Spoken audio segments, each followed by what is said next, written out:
Yes, so guys, welcome back to yet another video on this channel, and today, as you can tell by the title and the thumbnail of this video, we are going to be predicting the results for the fixtures of the Champions League 2019. So tomorrow, Juventus versus Man City versus Tottenham is happening at Spurs Stadium. Very nice stadium, I must say. I haven't been there. I would very like to go there. And Liverpool and Porto. What we're going to do, we're going to start off with Tottenham and then go on to Liverpool, Porto, and then on Wednesday we have Ajax versus Juventus at Ajax, and then we have Man United, Barcelona at Old Trafford. So if we start by looking at Tottenham's recent games in the Champions League, the last two games. Obviously, they got drew to Dortmund when it was their last Champions League game at Wembley in this year. So yeah, they drew to Dortmund. Dortmund were very strong in the first half, but Tottenham just kept cutting down the main men like Jadon Sancho, Witsel, and who's the striker? Alcacer or Philip, whoever was starting. I could tell you who was starting. The start was... Yeah, they actually started Gertz up front for some reason, but then later put Philip on. Yeah, so Spurs really did cut down Jadon Sancho and Pulisic and Witsel and whoever else they needed to cut down. It was a very, very one-sided match in the second half, I must say, for Spurs, as they did eventually win 3-0, with Son Heung-min getting a goal in the 47th minute. Jan Vertonghen getting a goal in the 83rd and Llorente getting one in the 86th. Tottenham come out in the second half as a totally new team. They had 15 shots with 5 on target. Not very good on target, but Dortmund had 6 with 5 on target. Spurs completely ran the match with 54% possessions. More passes, better passing. And yeah, that was at Wembley.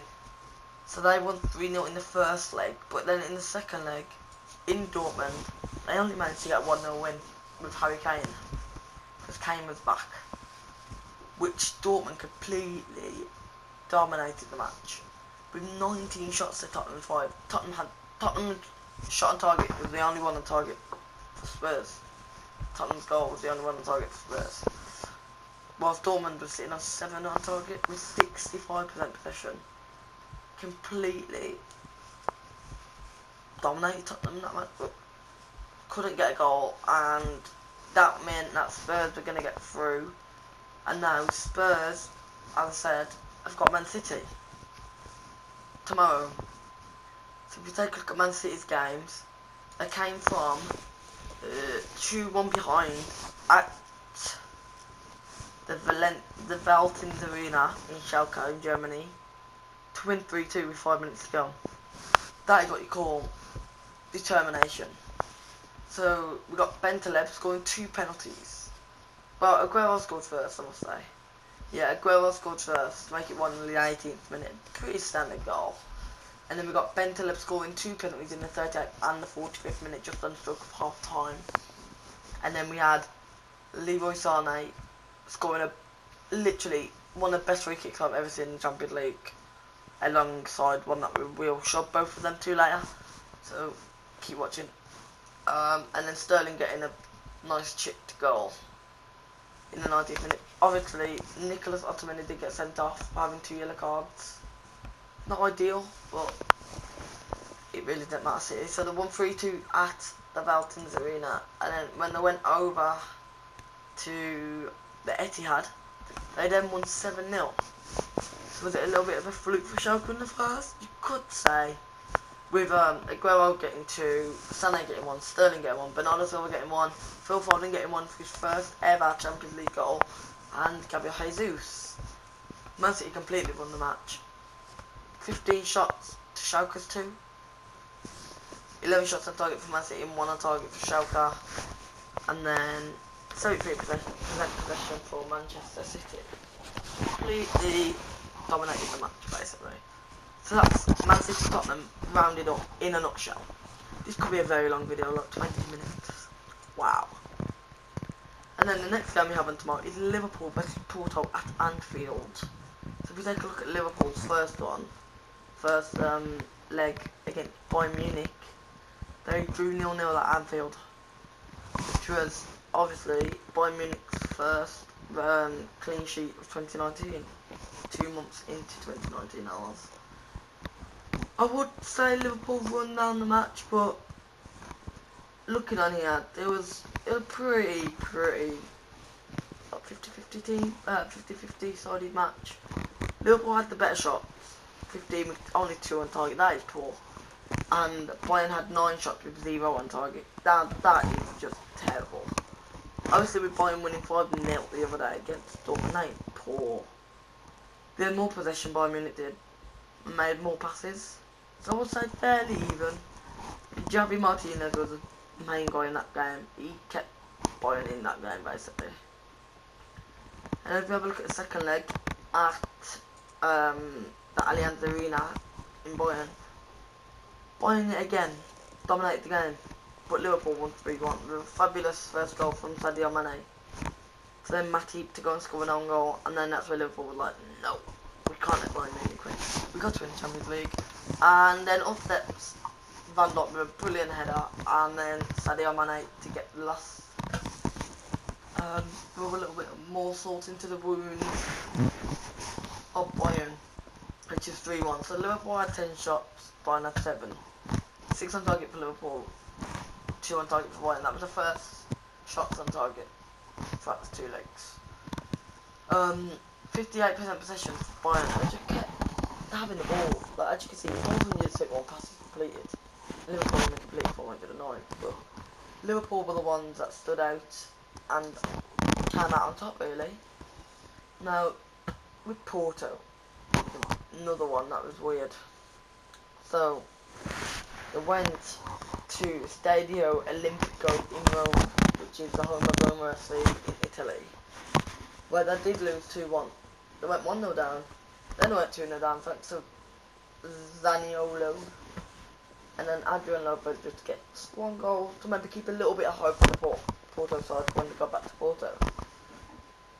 Roma didn't completely run down the match. It was pretty even. I won't read out stats because they're pretty boring, to be fair.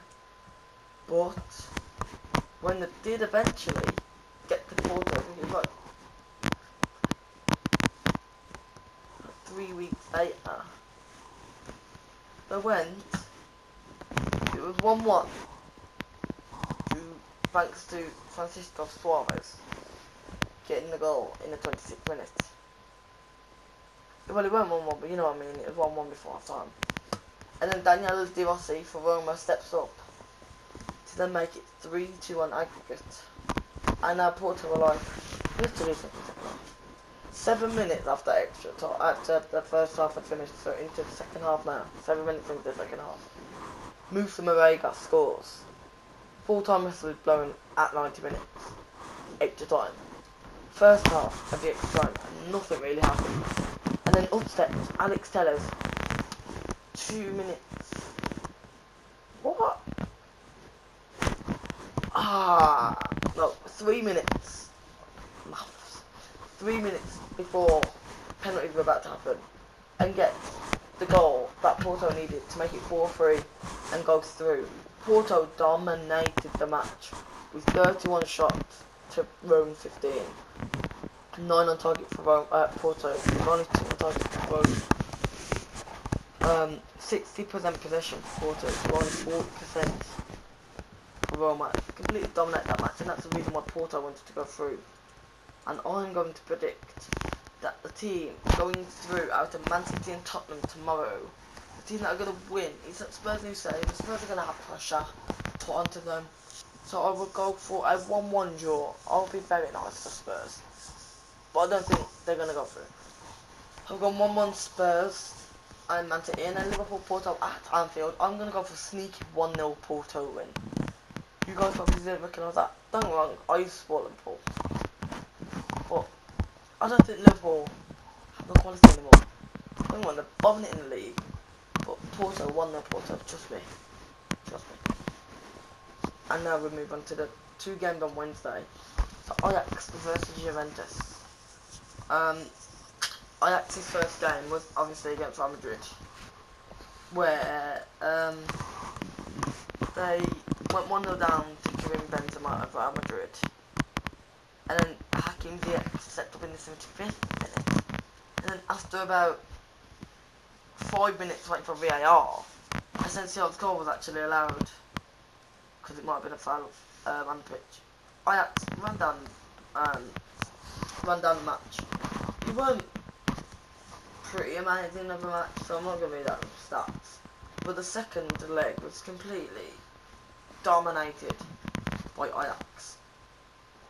They had, well, they obviously won 4-1 to send them through. They just dominated the whole match. 7 minutes, well, in the first half there was already 2-0 up. And then there was 3-0 up. Thanks to Tadic, Neves and Ziyech. And then up to Asensio just to give him a little bit of hope. Not like they was going to do much of it to make it 4-3, but then up steps Schön in the 72nd minute and scored an absolutely amazing free kick. Enter the clip now. What a free kick it was. Brilliant free kick anyway. So that will send Ajax through. And now the last game tomorrow is Manchester United versus Barcelona. But Manchester United overcame a very, very hard deficit at PSG with Kimpembe and then Mbappe getting a goal 7 minutes straight to Kimpembe's.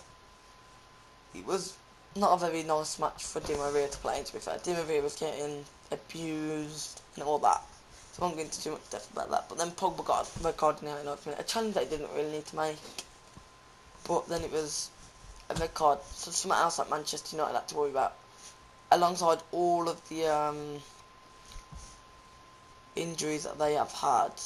They have to now worry about Pogba not playing against PSG in the next round. But Man U came along, done the unthinkable, literally unthinkable. Lukaku scored 2 minutes in to make it 2-2, and now Manchester United are like, oh yeah, no, to make it 2-1, sorry. And now Manchester United are like, yes, this is our game, we've got this, 2 minutes in. Then Bernat scored in the 12th minute. And Manchester United are like, no. But then, upsets Lukaku again in the 30th minute. And scores a very nice goal. And then Manchester United come on the attack in the 94th minute. And Dalot shoots. Kimpembe handballs it. Not that it weren't scripted at all, but he handballed it. Personally, I don't think it was handball. If you have seen it, guys, make sure to click on the eye here, somewhere around here, to vote basically if you think it was a handball. But then obviously Rashford stepped up and made it 3-1 Manchester United, so they went through. Very, very lucky. And now the last game is Barcelona. Oh, we've done it. Oh, we've done it. But we just need to go into Barcelona and Juventus. So Barcelona drew their first game 0-0 with Lyon.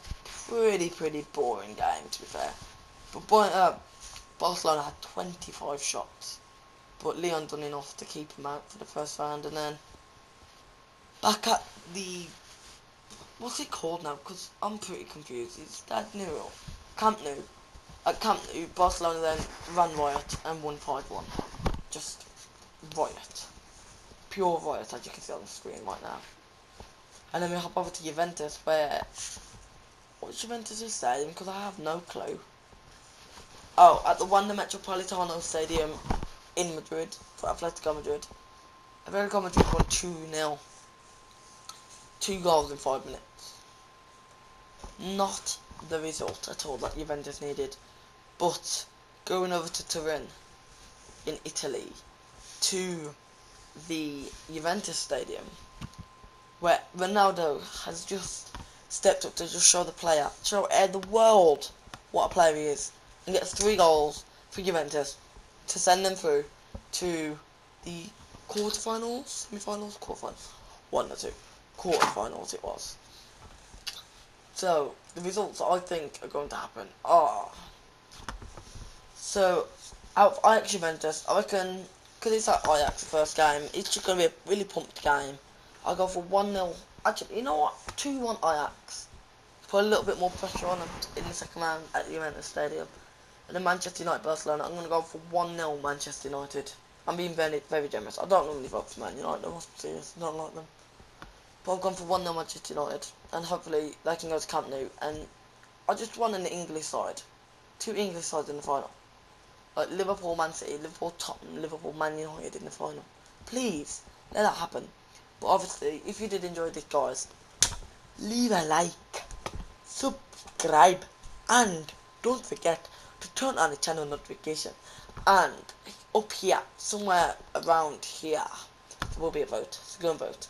And I will see you guys in the next video. Goodbye for now.